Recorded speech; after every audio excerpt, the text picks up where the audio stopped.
In today's video, I'm going to be going over a juicy lower body day, but this time it is going to be glute focused. You guys know when it comes to glute focus, I come with the fire. We already know that. So if you are struggling with growing your glutes, you do not see a physical change in your results, you're trying to figure out why exactly you're not getting results, even though you've been putting in so much time, so much effort into your workout regimen, then you came to the right place. So when it comes to weightlifting, strength training, or just building muscle in general, I have a specific routine that my clients and I follow. I've been following this routine religiously for the past 8 years, and this specific routine has helped me build the most optimal results along with my clients as well. So when it comes to weightlifting, if you haven't watched my other 2 videos, I will put them on the screen. But in today's video, this glute routine is structured the same as the lower body routines, okay? So we're gonna start off with a compound movement, go into accessories or isolation movements, and then we're always going to finish off with a unilateral exercise. So we are going to be targeting different muscles in our lower body, but the whole goal is to focus on your glutes. So throughout this video, I'm going to be going over my top 4 cues when it comes to getting the most glute activation when you're doing a glute focused lower body day. We're going to start off with cue number 1, and that is warming up properly. So we are always going to start off with a cardiovascular movement. So this can be a light jog, an incline walk, using a Stairmaster, elliptical, or bike, whatever choice you choose, just anything to get your heart rate up and get your body ready for the workout. So I decided to do a Stairmaster just for 5 minutes just to get my body warmed up, get my glutes activated. After that, we're going to get into the actual warm up where we are doing body weight exercises to warm up the muscles that we are working. So I love using my resistance bands to warm up my glutes and legs. You can do a banded body weight squat, you can do clams, glute bridges, glute sidekicks, glute kickbacks. There's so many different things that you can do when it comes to warming up, but I do recommend at least choosing maybe 2 or 3 out the set, doing a couple sets of 10 to 15 reps and making sure our muscles are warmed up before getting into the workout. This is the most important. You need to wake up your glutes before getting straight into a glute workout. And I see a lot of influencers and just people in general actually go straight into the workout without warming up properly. And I used to do that when I first started working out, and that was one of the biggest mistakes because I would go straight into a squat and even the bar would feel extremely heavy because I didn't warm up my legs or glutes properly. So if you go straight into the workout, you're going to feel the weight being a lot heavier than what it needs to be. Most likely that means that you did not warm up properly. So making sure we're doing any kind of glute activation exercises is the key to getting your glutes and legs ready for the workout. This is something that you should not skip. So always make sure that you keep this into your routine. So we're going to start off with compound movements. A compound movement is working more than one body part at a time, but we're going to be making these compound movements glute focused. Just like in the last video, we always start off with a compound movement before we get into isolation or accessory exercises. And I do recommend only sticking to 1 or 2. Just because compound movements can be taxing on the body, we do not want to do too much to the point where our muscles are fatigued. So I do recommend only sticking to 1 or 2 compound movements. What I did today is Smith machine squat. Now with a squat, they are primarily targeting the quads, but the way you set up, you can get some glute activation. This workout, I decided to do deep and wide stance squats. So those are the 2 cues when it comes to getting glute activation when it comes to any kind of squats. You must be standing at a sumo stance. You must be getting as low as possible in the squat. The way you set up for a Smith machine is quite different than your normal barbell squat. Due to the way the Smith machine is set up, you're going to have your feet forward instead of right directly underneath the bar. So it's gonna feel like you are slightly leaning back. This is key to getting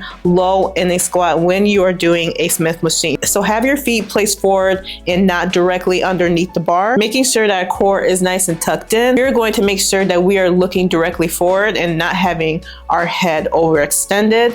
And of course, we're going to brace at the core. We're going to push against our abdominal muscles while holding our breath. And this is going to help stabilize your core while you're doing a Smith machine squat. Like I said, any stance that is a sumo stance or a wide stance squat, this is how you're going to get that glute activation. And we want to make sure that we are going as low as possible. So do not be afraid to get as low as possible. If you are having trouble with depth, I do recommend making sure that you are stretching properly, making sure you're doing your hip mobility exercises, and just always practicing, even if it's with no weight on the bar, or even if you're doing like a body weight squat, and always substitute with something easier so that way you get your form down right, then you can get into the more complicated exercises. For this workout, since I wasn't only targeting my glutes, I did want to throw in just a normal stance. So I did 6 reps with a normal stance, getting deep and low as possible, and then I superset that going straight into 6 reps of wide stance. So a total of 12 reps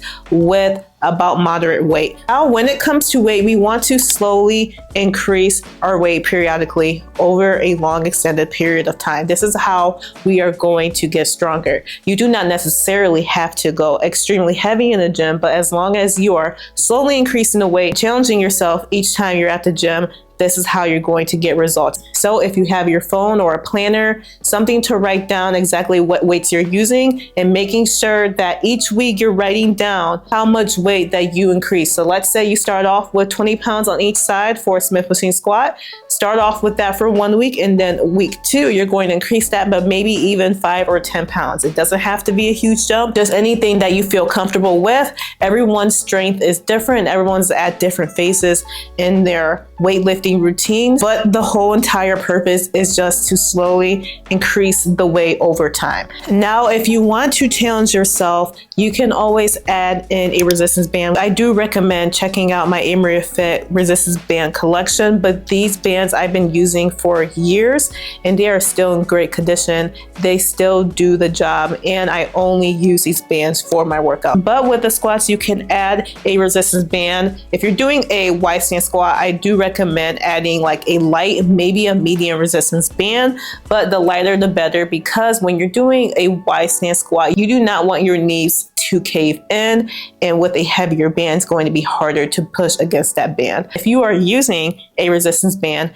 make sure that it is right above your knees. Do not play yourself and put the band all the way up on top of your thighs, because you're really not getting resistance if you're doing that. So make sure it's right above the knees, and when you're squatting, you're going to push your knees out against that band and create tension throughout your body. This is going to engage more muscle fibers and promote greater muscle activation when you're doing a given exercise. So I always recommend adding in the band. Adding a resistance band in your routine can make a huge difference. So the next glute-focused compound movement that we are getting into is an RDL. There are different ways that you can do an RDL. You can do a Smith machine, you can do dumbbells, barbells. It really doesn't matter. At the end of the day, it is the same movement. So you choose what you like to do. For example, if I'm going pretty heavy with the RDL, I'm going to use a barbell, because holding heavy dumbbells can kind of be quite taxing on the body, and I feel more comfortable using a barbell in that sense. So you can use a barbell if you're going a little bit heavier on RDL, or you can use dumbbells if you're going a little bit lighter and you do not plan on increasing the weights.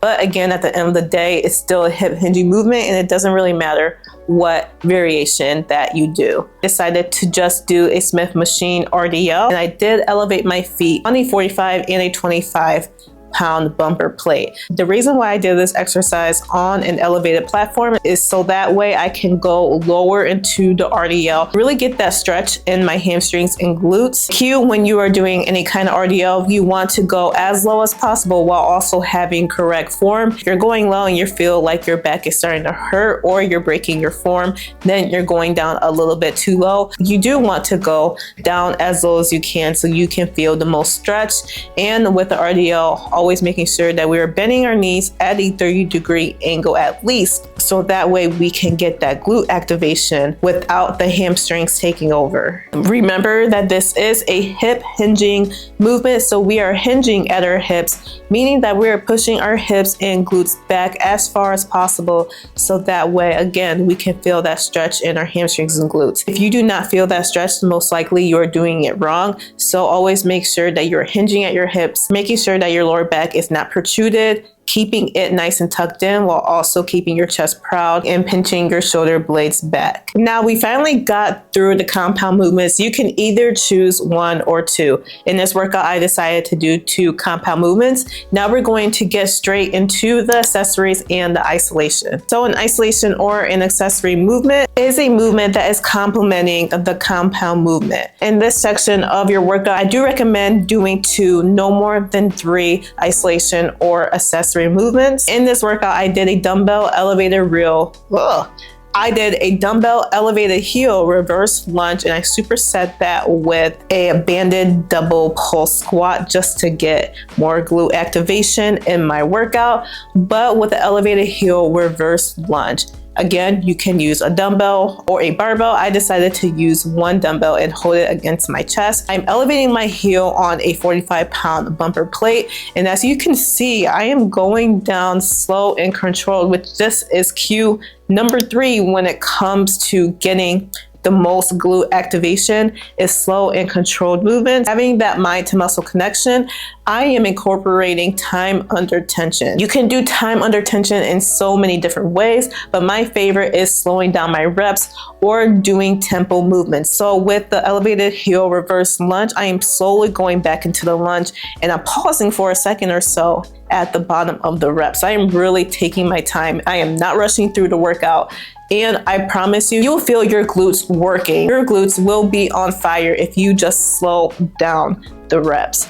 Having that mind to muscle connection, really just taking time throughout these exercises. So if you want the most out of your workout, incorporate time under tension and make sure you have that mind to muscle connection, meaning that you're putting your mind to the muscle that you want to target and you're focusing on that muscle during the entire given set. Add this into your routine and you will see a huge difference. I went straight into a double pulse squat, no weights. I just added in just for fun, just to get more glute activation. When it comes to accessories or isolation movements, you can have fun with it. You want to add in a double pulse squat or maybe even a squat hold or squat jump, whatever you want to do just to make the workout fun. It's not really necessary, but it is good to have a little bit more glute activation. The next isolation or accessory movement that I am doing for this glute focused lower body day is a cable glute kickback supersetted with a glute sidekick. Now, when we are working out on our glutes, we want to make sure that we are targeting each glute muscle. So today I decided to focus on the glute maximus while also doing glute sidekicks to target that glute medius and glute minimus. We're doing a glute kickback, making sure that we're slightly bent at our hips. We don't want to bend over too much. I am holding the cable machine so that way I can keep my balance, and I am kicking my foot back. Again, as you see, we are going slow and controlled, slowly kicking one leg back at a time, pausing for a second or so at the top, and then slowly going back to the starting position. I believe I did 6 or 8 reps and then superset with another 6 or 8 reps with a glute sidekick, making sure our body is straight upright and kicking out to the side. If you see that your body is moving around too much or you're using too much momentum, then most likely the weight is too heavy. My side glutes are a little bit weaker than my gluteus maximus. So when it comes to my side glutes, I have to go lower on the weight, but I am okay with that because I don't want to go too heavy on this exercise and ending up having bad form and using way too much momentum. So always remember that it is okay if you have to slow down on the weight, decrease the weight a little bit, because heavy weights doesn't always equal results, especially if you have bad form.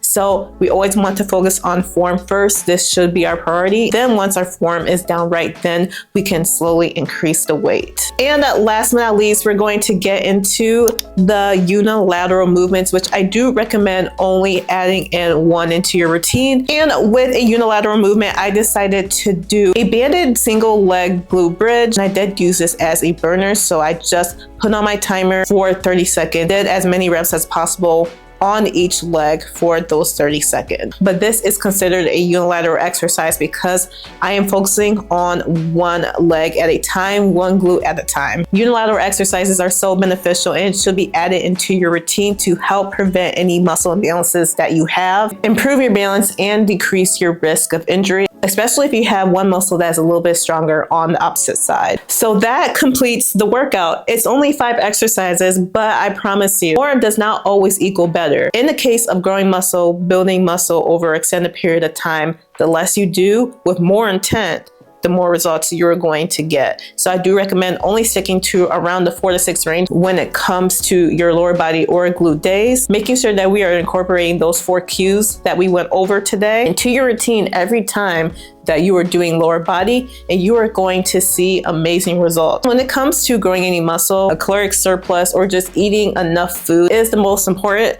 And if you're not eating enough, not having enough calories in your diet, then it's really going to be hard to actually grow the size of your muscles. So always keep that in mind. Your diet is 80% and the workouts are only 20%. But that's it for this video. And I hope you guys take this video along with you to the gym and try out this workout routine. Let me know how this workout goes right down in the comment section below. I am always accepting online clientele for strength and fat loss coaching. So if you are interested in working one-on-one with me and finally breaking that plateau, building confidence in yourself while also improving your health and wellness, then I may be the perfect coach for you. So make sure that you fill out an inquiry form right down below. I put all the links down to my website as well. Make sure you follow my socials to stay updated with me on a daily basis, and I will see you guys in the next video.